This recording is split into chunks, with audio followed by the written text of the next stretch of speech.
5 of the Best is an opinion-based series on films which I have seen released during the chosen year. This is to celebrate previous years in film, not to cause any offence. All opinions are my own. Hi everyone, welcome to 5 of the Best, a series in which we celebrate movies year by year. This series of videos will consist of me discussing my 5 favourite films of this chosen year. Today's video we're talking about the year 2007, so let's get started. Before we get into our top 5, here are a few of the honourable mentions for this year. Pirates of the Caribbean at World's End. American Gangster. Harry Potter and the Order of the Phoenix. I Am Legend. Into the Wild. The Mist. Wreck. And Zodiac. Now, let's get on to the list and start with number 5. Fracture is directed by Gregory Hoblit and stars Anthony Hopkins and Ryan Gosling. Now I know exactly what you're saying to yourself. I have never heard of this film before in my life. And you know what? I was the same as you. I remember scrolling through, was it Netflix, maybe Amazon Prime, something like that, one night a while back, a few years ago. And I seen this and I thought, Anthony Hopkins, oh yes, and Ryan Gosling, okay. And you've got a young Ryan Gosling. And then I looked at the premise and I thought, okay, I'm very intrigued at this. So I gave this a go. And while I did expect something that was a bit kind of maybe run-of-the-mill to an extent, certainly I knew there would be some quality having someone like Anthony Hopkins, who is one of the greats for a reason, and Ryan Gosling, who at this time this is kind of his burst on the scene, if you like. To have these two in a movie bouncing off each other, I thought, okay, I'm intrigued. You've got my attention, I'll give this a go. What I found was a film that I truly think is one of the more underrated films in the last 15 years. Fracture is a film that is so smart, so smartly written. And you might be saying to yourself, well, you've just put Zodiac in the honourable mentions. Should that not have been the smart film in here? I love Zodiac. I love Zodiac, and it's a film that I think it has quality, but when I think about when I go to rewatches, and I'll talk about this later when we talk about just the series as a whole, or this video as a whole, or this year, I find Fracture to be more rewatchable because the engagement between Anthony Hopkins and Ryan Gosling. And Ryan Gosling, certainly as someone who nowadays is a frontrunner in Hollywood, he is probably top of the list when it comes to male actors that they're looking for a role. He's got to be as high of that list as you can be at this point, and rightly so. He's fantastic in nearly everything he's in nowadays, whether that be Blade Runner, whether that be La La Land, whether that be, you name the film, he's been in and he's great in it. Of course he is. But having someone like that, having someone like also Rosamund Pike, obviously a while before her Gone Girl, obviously that's kind of her staple film, if you like. Her in this is actually quite an underrated character. But the man, the myth, the legend, the reason that I really turned this film on was Sir Anthony Hopkins. And him as the, say, guilty party, if you like, in this film, for the scenario. And this scenario, and I don't really want to just tell you the story or tell you what happens, but with Ryan Gosling's character trying to be this up-and-coming attorney, and really this hotshot attorney, and then you've got the scenario of what Anthony Hopkins does, and his scenario, and it's a open and shut case. He has done this crime, and that is it. And where the story leads after that, and the web of kind of truth that unravels through this film, Fracture is so underrated, and I cannot praise it enough. I think Fracture is a film that I will always praise. I just don't. It's one of those ones, and I think we all have this. You probably are the same. We have that odd film that nobody of maybe your friends or family or anybody has heard of, and then you give it a go and you go, oh my god, I'm going to recommend this to everybody. I feel like that with Fracture.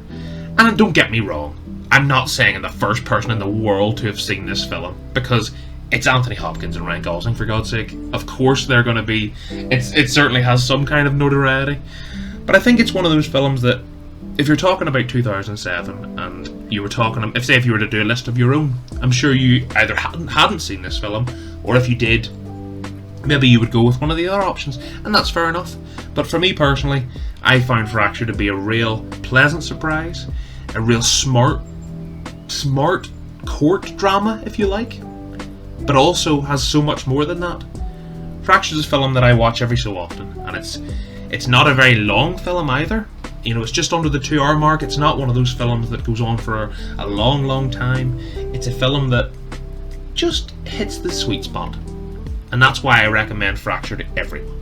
It's not a 10 out of 10 film by any means, but it's a film that I think really deserved more acclaim than it got, and I just will always recommend this film to people. I think it's so great. But if you were to say, oh, I would rather have something like Zodiac or American Gangster, they were the two I toyed with in the 5th spot. But for me, I'm going to stick with Fracture. Fracture is great. Let's move on to the next one. Number 4. Hot Fuzz is directed by Edgar Wright, stars Simon Pegg and Nick Frost. So a while back, whenever I did my 5 of the best of, I think it was 2004, I talked in length about my love for Shaun of the Dead. And surely if you've been following the series, you would imagine, oh well, he's got to put Hot Fuzz on this series at some point. You'd be absolutely correct. Because Hot Fuzz is a film that I found nearly as good as Shaun of the Dead. And you might say to yourself, well, you put Shaun of the Dead, not to spoil too much, but you put Shaun of the Dead a bit higher on your other list. Why is it at 4th in this? That's just down to the movie quality of this year in total. This year has such quality to come, and you'll see when we get there in the next few films. But for Hot Fuzz, that doesn't take away from anything.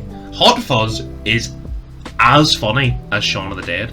Shaun of the Dead for me is slightly more maybe iconic. It's maybe more memorable of the Cornetto trilogy, because you have this, you have Hot Fuzz, you have Shaun of the Dead, the first one, and then you have The World's End, which is the final, and often the forgotten one in The World's End.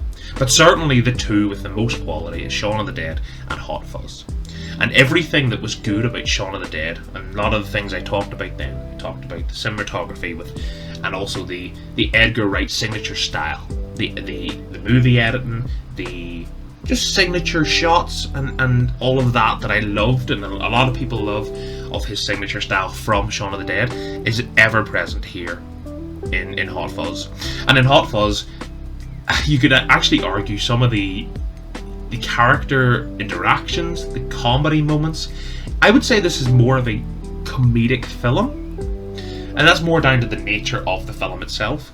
I just think that, you know, a police officer that gets put out to the country and has to deal with country life, it's quite a simple premise. A bit like when I talked about Shaun of the Dead, and just to kind of echo a lot of the things I said about that, the premise itself, you know, that one being just a zombie invasion and just 2 normal guys.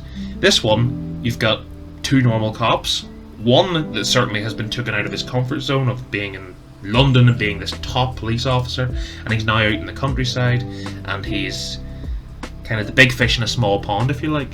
And you pair Simon Pegg again with Nick Frost, and their chemistry, I mean, do I even need to say about their chemistry? If you've seen any of their films, the way these two bounce off each other, their looks, you can tell that.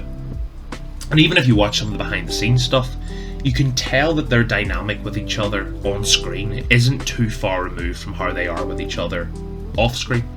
And that's something that translates so well. And I think it's hard, and when you look back at all the films that you've probably ever watched, for me personally, I think it's hard to put many actors that work and have so much chemistry with each other as well as Simon Pegg and Nick Frost. Just the nature of these films, certainly, and obviously the dynamic they're put in, but to have the two of them just bouncing off each other so well, the comedy, and I mean, again, we talk about comedies a lot, and the subjective nature of them, a bit like what we talked about with horror films. I just think this film is it's well crafted laughs. It's so smartly written, and actually the story as well isn't just a run-of-the-mill, a bit like Shaun of the Dead, but actually what I would, and a slight maybe knock on Shaun of the Dead and what this has, Shaun of the Dead obviously built on the very popular zombie premise that was rife at the time, and probably still is to an extent, whereas Hot Fuzz took a quite unique premise. You know, there's not many of an officer goes into the countryside and has to deal with this kind of scenario that I'll not obviously spoil.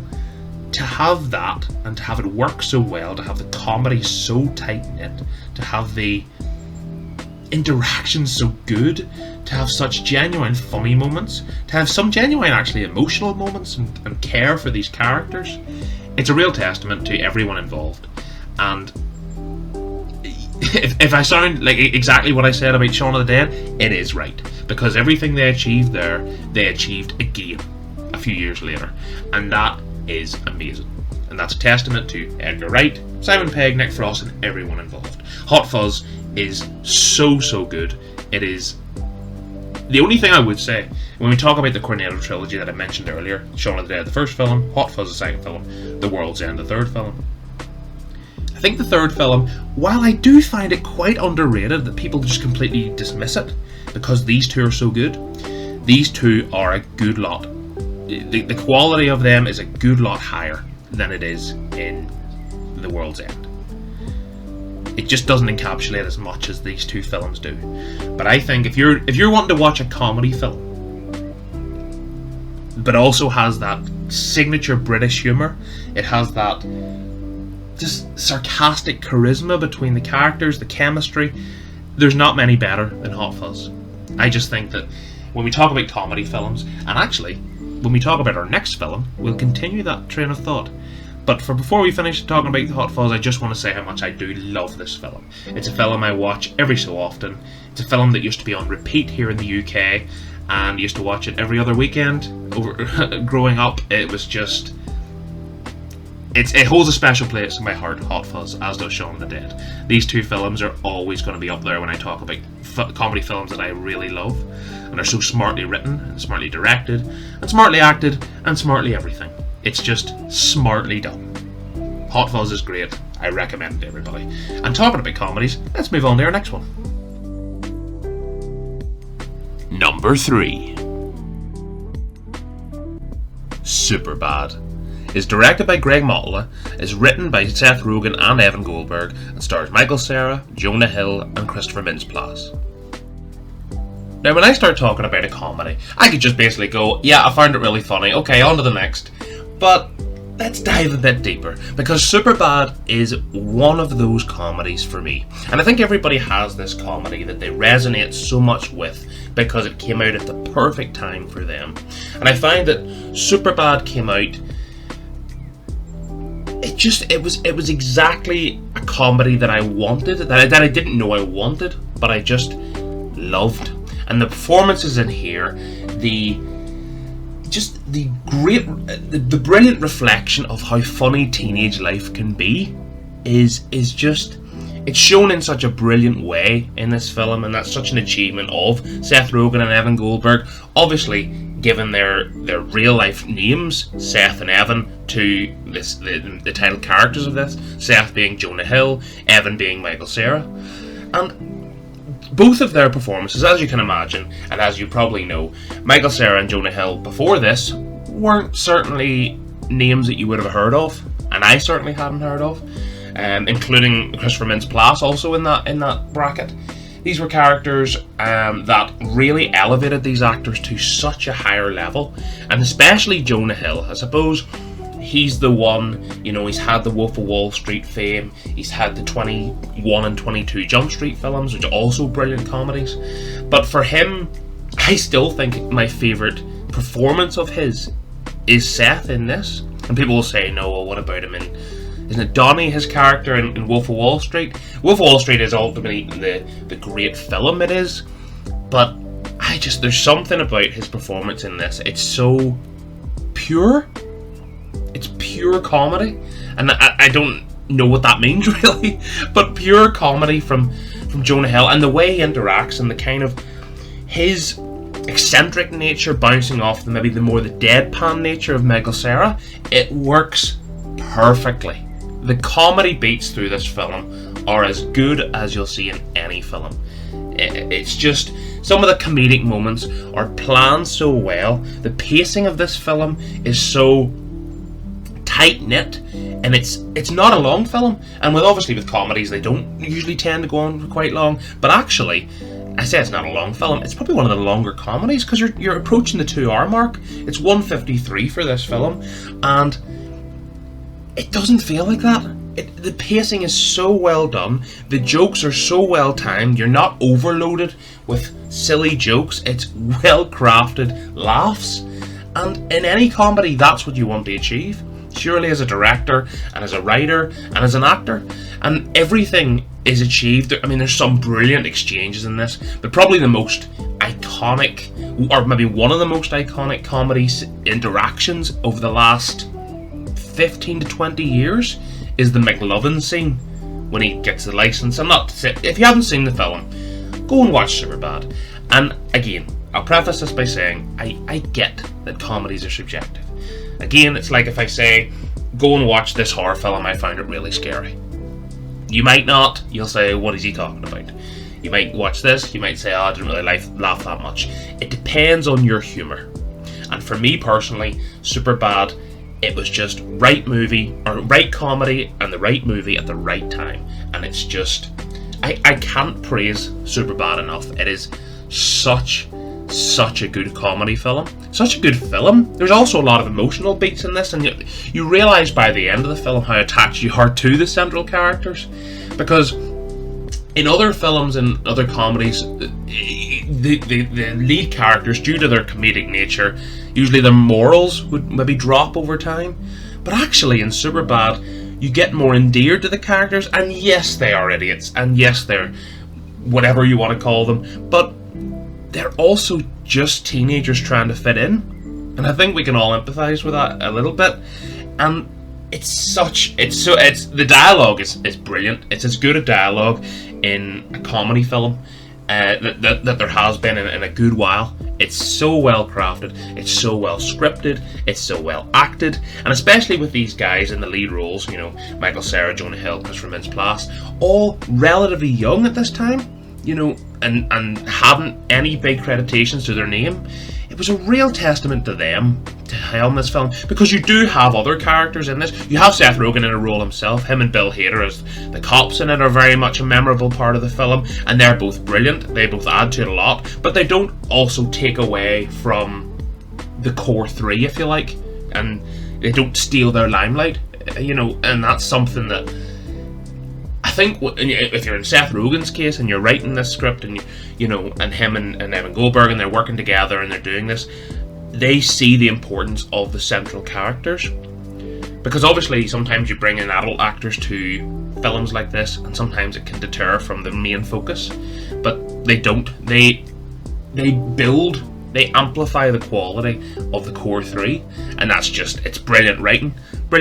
Another performance in here that a lot of people, obviously she is creme de la creme now when it comes to Hollywood, but Emma Stone as Jules in this film, as Jonah Hill's love interest, very early in her career, probably the first time I had seen her as well, and for her to go on to such the best actress for La La La La La La La La La, what am I even saying? La La Land? Yeah, I can get that word out. But her in La La Land is, what she has built her career to become, this wonderful actress, and to start here. And not that I didn't watch this film and go, oh my god, she's going to be Academy Award winner, there's no doubt. No, I didn't say that after watching Superbad. But she is also great in this film, as is the other love interest, Martha, I hope I said her name right, McIsaac, as Becca, Michael Cera's love interest. And I just think every character is not wasted. And you find that with some comedy films. I think I talked about this before in one of the other films, in one of the 5 of the best, where if it's filler, laugh, but there's no context, there's no story that you're really interested in, you're just laughing at the general jokes. The laughs are harder through this film because of the attachment to the characters that you build in actually really such a short period of time. You know, it takes about 10 minutes and then you're really endeared with this core three and their quest for what the film is about, which I'll leave you to find out for yourself. So Superbad is definitely one of my favourite comedy films, I would say, ever. I understand that I haven't seen every comedy film in the world, and I understand that comedy is subjective. But for me, and for I'm sure a lot of people, Superbad ranks a lot higher than probably when people heard there was a comedy coming about, a teen comedy about guys wanting to go to parties and stuff before they go off to college. They probably thought, I mean, it'll be run-of-the-mill comedy. Superbad is anything but. It is super good. I hate myself. That's not even a good joke. That's nothing. Let's move on. Number 2. No Country for Old Men is directed by Ethan and Joel Coen and stars Javier Bardem, Tommy Lee Jones, Woody Harrelson and Josh Brolin. So as we've been going through this list, and you obviously know it's the year 2007, you've probably been thinking to yourself, where is he going to put No Country for Old Men? And that shows the quality and the iconic nature of what this film is. No Country for Old Men is one of those films that I actually find it quite hard to describe what's so good about it, if that makes sense, and it's probably similar for yourselves, because what this film does, and in all other films, and especially when we talk about our number 1 slot, and when we get there you'll probably understand why I've chosen it over this, but just slightly. And this is probably the closest of all this list so far, and all the 5 of the best so far, that a number 2 has been to a number 1, because they're basically interchangeable, because they are so good in their own ways, and they actually differ very much from each other in some ways, but also kind of parallel each other. You'll know what I mean when I get there, because I don't want to spoil it. But let's talk about No Country for Old Men. No Country for Old Men is a film that has very, very little dialogue. It's not a dialogue-driven film like a lot of films that we talk about on 5 of the Best. It's this... In this 5 of the Best series, I've talked about so many films, and you'll hear me so many times praise the dialogue and the chemistry and the charisma and the interactions between the characters, whether that be the heroes and the villains, the love interests, etc, etc. And that's something that, for me, as a movie fan, probably a lot of you guys would be the same, it's something you'd latch on to. And when it comes to No Country for Old Men, it actually is the complete opposite. What this film doesn't have is charisma. It doesn't have chemistry between characters. What this film has is, it feels cold, is maybe the best word I can use, and that lends perfectly to the story being told. Because if you had a charismatic character, if you had a charismatic character, I should say, if you had a villain that you're really rooting for, or a hero that who's your main guy, this film just isn't like that. No Country for Old Men is still, to this day, I've never seen a film like it. And it's such an ambitious film because, as I said, it comes in with minimalistic dialogue. The dialogue is few and far between. The story is told by showing the audience. And most films we watch and we talk about, and certainly on this channel that I've spoken about, most of what has been conveyed is through actions of the character. And more times than not, that's through dialogue. That's through showing emotion, through character traits, being emotive and facial expressions, and just a long list of kind of human interactions. What this film doesn't do, and actually you could extend this to nearly every character in the film, bar maybe Josh Brolin's character's wife, there's really no emotion displayed by any characters, whether they're on the good side, if you like, or the bad side. And that's something that I find it shouldn't work as well as it does in No Country for Old Men. And I'm sure you've heard about, if you're into your movies a bit like I would be, everybody has talked about this film. And I'm not going to say anything new really, because this film has been talked about and praised, and it won 4 Academy Awards, and it deserved to win probably more Academy Awards for what it was. It is some of the performances in here, and usually, you know, going back to what we was talking about there about dialogue, usually that would come from real gut-wrenching, emotional, dramatic, maybe speeches, or just overall charisma, whether that be good or bad. You know, this has none of that. But what this film does, it has the action, it has the gunfights, it has the brutality. But what this film has over all of that, and it probably is the most important quality that it has, and it conveys to almost perfection. It's probably as good I've ever seen this conveyed in any film. It has suspense, it has tension, it has the unnerving feeling you feel through the characters. And usually, you know, to achieve that kind of connection to the characters and get this unnerving nature of the scenario they're in, whether that be, you know, just tension building. And I mean, we've talked a lot on this series about horror films and the tension that's built up through that, but I think there's not many films I feel I was on the edge of my seat for, and as cliche as that term is, you're on the edge of your seat for these characters, because these characters in this film are being hunted by the literal boogeyman. You know, when we talk about, and going back to the horror side of things, we talk about someone like Michael Myers, this kind of indestructible force that's just pursuing, and, you know, but obviously masked. There's no expression. There's no one there, if you like. There's no face behind the mask, if you like, or no personality. In Javier Bardem's character in this film, you have one of the most, certainly his greatest performance for me. And that's not, I mean, I'm not saying anything new there. You know it's his greatest performance.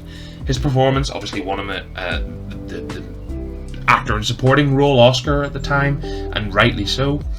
And what he does, and he actually, there's not a whole lot of dialogue that he has throughout the film, but the way he conveys his actions, the way he is just pure evil. And in all these cliche films, when we talk about, you know, a hero and a villain, there is always this, you know, if someone's evil, they're just evil for evil's sake. Javier Bardem, in knowing so little about the character, there's an intrigue, and that kind of builds through to the other characters. And the other characters I want to mention, obviously the actors I mentioned at the start, with Woody Harrelson and Tommy Lee Jones. Certainly their roles I like their roles a lot, but the meat of this film, for me personally, and for a large portion of the film, is the dynamic between Javier Bardem's performance as the villain, if you like, and Josh Brolin as, but I hesitate to say the hero, because he's not. His morals are certainly questionable too, and I think that's what it comes down to. It's maybe the morality of this whole scenario. It's so expertly crafted, No Country for Old Men. It's a film that I'm trying not to regurgitate what I've heard other people say about the film, but it's hard not to. It's a film that achieves so much because if you went on the basis of it's just a guy going around, you know, he's trying to get people, he's trying to kill people, and yeah, he's after a certain thing, if you like. I'm trying not to talk about spoiler wise. He's after a certain thing, he's killing people, he's heartless, and there's not much dialogue from any character in the film. That should not work, but it works to an unbelievable level, and I cannot commend Ethan and Joel Coen enough for what they've achieved in this film. The actors, the performances, the lack of emotion, but to convey such an engaging story as well, because that's an important word, engagement. You know I love talking about the engagement of the audience, and an engagement in this, surely with lack of characters, lack of talking, there should be no engagement. But oh my god, this is a thrill ride of a film. It's a thrill ride. It's a wonderful, wonderful film. It's as good as everybody says it is. It's worth all the acclaim, and it has that legendary status for a reason. However, It's not my favourite film, because as much as this achieves, and no, on any other year, and I mean near enough any other year that we've talked about, No Country for Old Men would be number one. But it's not mine, because my number one is number one. There Will Be Blood is directed and written by Paul Thomas Anderson and stars Daniel Day-Lewis and Paul Dano. Now instantly you should see my dilemma, because when I talked there about No Country for Old Men, you can understand the differentiation between these two films, but both of their... If you've seen There Will Be Blood and you've seen No Country for Old Men, you'll understand why I had a bit of deliberation on which one to put first. But for me personally, There Will Be Blood slightly, I mean like a minute detail, was the slightly superior film for me. And the reason for that, and I talked about it a minute ago when I talked about No Country for Old Men, I talked about dialogue, and what No Country for Old Men achieves without dialogue is unbelievable. But what There Will Be Blood has in dialogue is near enough unmatched by most films, if not nearly all films. And there's no place to start with There Will Be Blood than Mr. Daniel Day-Lewis. Because Daniel Day-Lewis, when everybody talks about actors and they talk about the greats of actors over the last 10, 20, 30, 40, 50, 60, 70, 80, 90 years, they talk about the greats. And who is in that bracket? We have a small handful. But who is one from this generation, I say this generation, of the last 10 to 15 years, who's one that is always thrown in? Daniel Day-Lewis. And people say, is Daniel Day-Lewis worthy of that? There Will Be Blood is my answer. There Will Be Blood is quite simply, in my opinion, the greatest performance by a male actor in a film that I have seen to date. Now I admit, I've not seen every single film ever made. I've not seen every performance of every male actor. But for what I've seen, and you know, with this 5 of the best series, this is the films that I have seen as of recording this. But in There Will Be Blood, Daniel Day-Lewis's performance is nothing short of a masterclass. It is... I don't even know where to start with talking about this. I think actually the best place to start with this would be his counterpart in Mr. Paul Dano. And Paul Dano is someone that recently we chatted about when we talked about The Batman, released in 2022. Obviously his performance in Prisoners is another one that I'm sure will appear on this list when we get there. But let's talk about Paul Dano and There Will Be Blood. Because Paul Dano is someone that I just think, when I see him, I know I'm in for a fantastically intriguing performance, is maybe the best word. Because when you see Paul Dano, and then all, well, they're the 3 roles I know him for at this point. There Will Be Blood, Prisoners, and The Batman. I can't say I've watched through his whole list of films. But when I see him, and I see there's more than meets the eye, and he conveys so wonderfully. And this is his best performance of the 3. There's no doubt about that. And for him, he conveys so wonderfully, like an underlying tone. He has an outset character in each of these roles. The roles in all 3 of these films. He has the front facing. What you see is what you get of him. But then there's always something about him. A certain look, a certain mannerism, a certain something to go, there's something more about him in this character.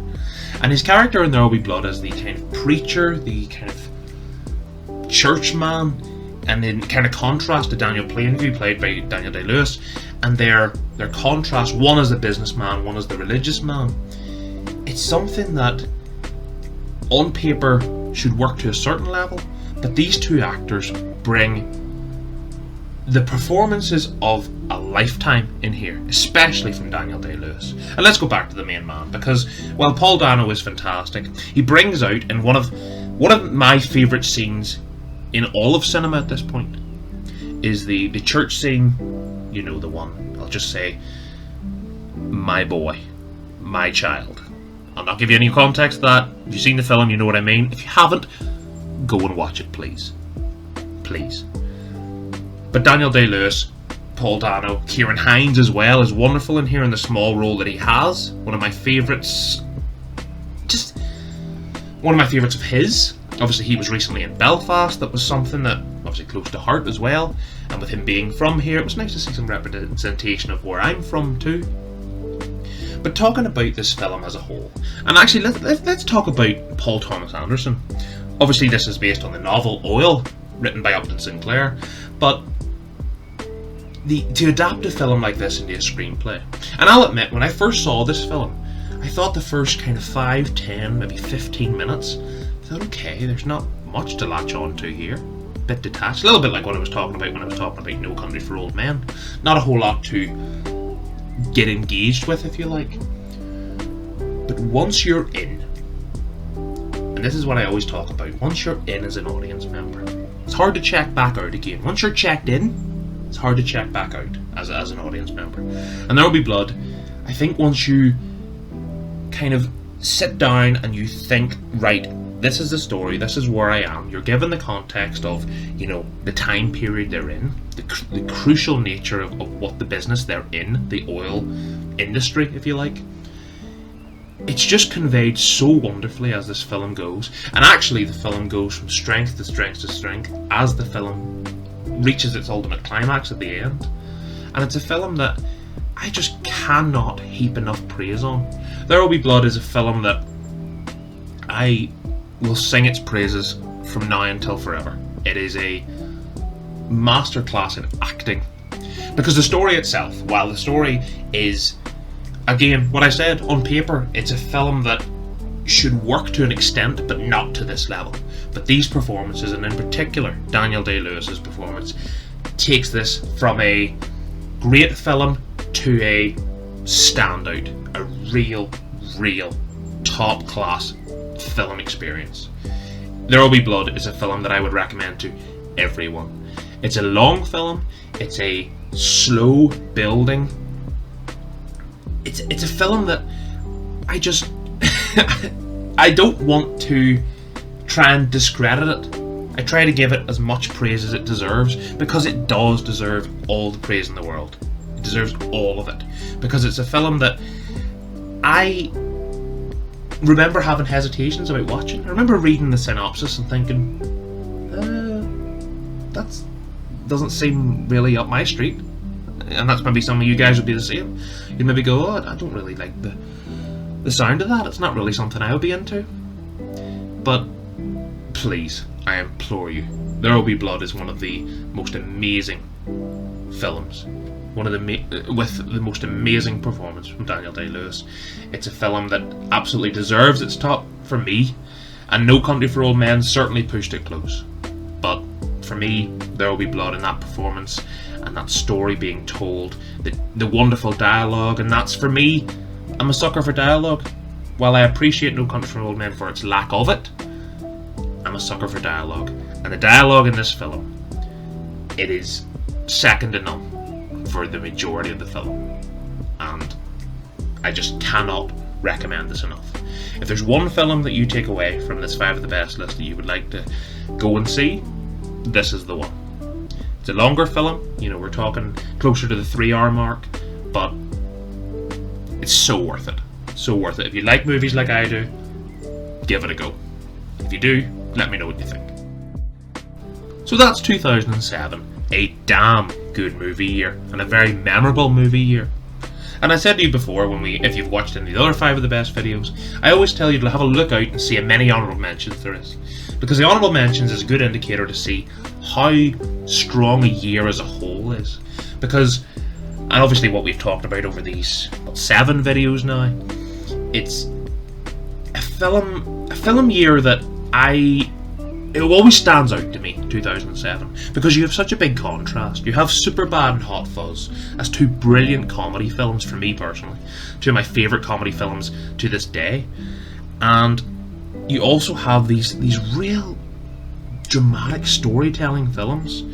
Fracture itself, and something I always like to do is which ones from the Honourable Mentions nearly broke into the top 5. The top 4 were the top 4. Superbad and Hot Fuzz, sometimes I may have changed them round. The top 2 I already discussed about. I debated putting No Country for Old Men at the top, but I just couldn't. There Will Be Blood is far and away my favourite film of the year. For the 5th spot in Fracture, as I said, a film I really think is so underrated. A film that I think, when someone like Ryan Gosling early in his career and Anthony Hopkins nearly in his prime, if you like, or really at his top tier, it was hard to really bet against that film. But I suppose the one that you maybe think, well, there's two, I suppose. Zodiac and American Gangster. They're the two that you maybe thought would have been in the top 5. And I'll admit, on another day, maybe they would have got 5th instead of Fracture. But Fracture is a film that I found, I love. I found Zodiac is fantastic for what it is.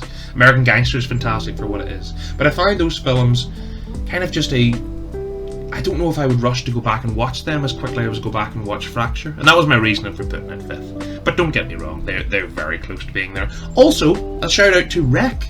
Well, I mentioned it briefly in my found footage movie study video. If you haven't watched that, please do. It's a wonderful Spanish found footage horror film that I just cannot praise enough. I think it's one of the smartest horror films in years.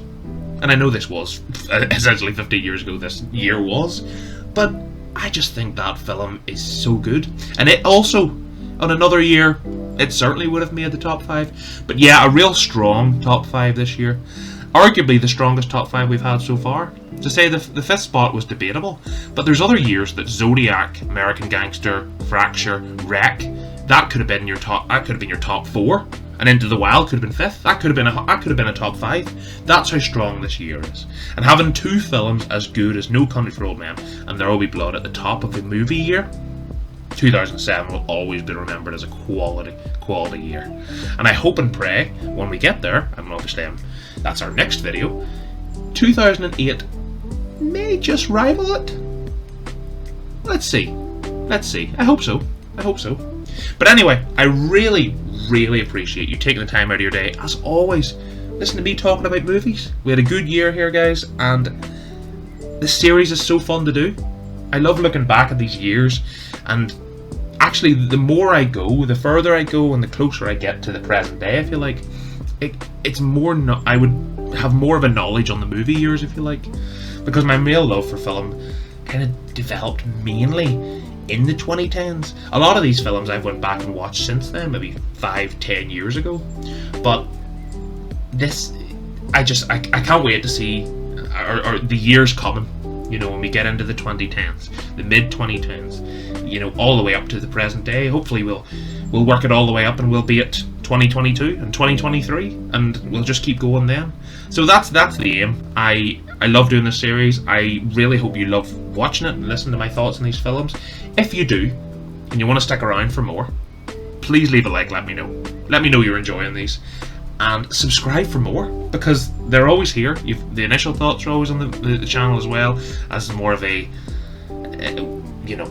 time capsule of what's going on at the minute. But these are more of a look back, if you like. A look back in celebration.